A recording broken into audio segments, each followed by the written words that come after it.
je suis sûr que quand tu manges des fraises, tu jettes les queues. Eh ben regarde pas comme ça, je sais que tu le fais. Eh bien, avec ce qui suit, je suis sûr que plus jamais tu ne jetteras des queues de fraises.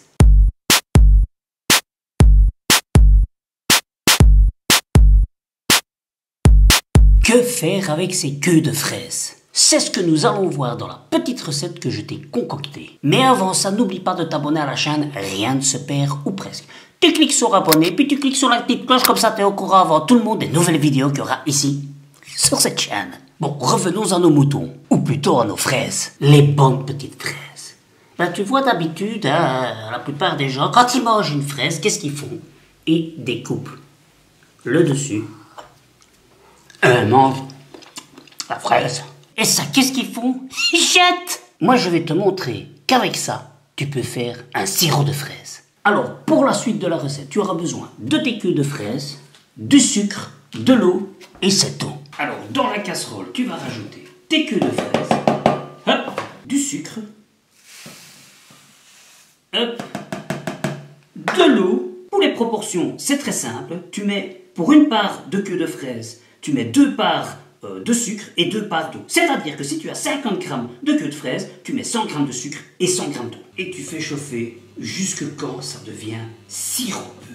Pendant que ça réduit, soit tu profites de la vie, ou de la vue, ou la vue de la vie, soit tu peux même arroser tes plantes, ici du basilic et de la menthe. Et si tu veux savoir comment avoir du basilic à vie, ben tu regardes au-dessus, là il y a un petit lien qui t'explique tout ça. Voilà, alors une fois que ça a réduit, et que ça s'est reposé un petit peu, histoire que ce soit pas trop chaud, on va transvaser le liquide.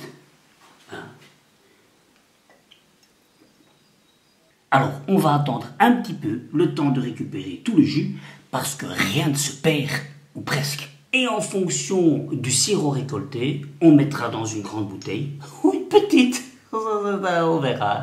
Voilà, moi je vais me servir un bon petit verre, ou un bon petit bocal, avec de l'eau gazeuse. Allez, sortez les amis. Ah bah, c'est vachement rafraîchissant. Et si tu veux savoir faire d'autres sirops, une petite vidéo ici pour le sirop du rhubarbe, c'est quand même la saison aussi, Et comme disait mon grand-père, si au printemps tu veux avoir la pêche, n'hésite pas de te faire du sirop aux queues de fraises. Allez, je te dis à bientôt pour de nouvelles aventures ZD, et d'ici là, salut les copains!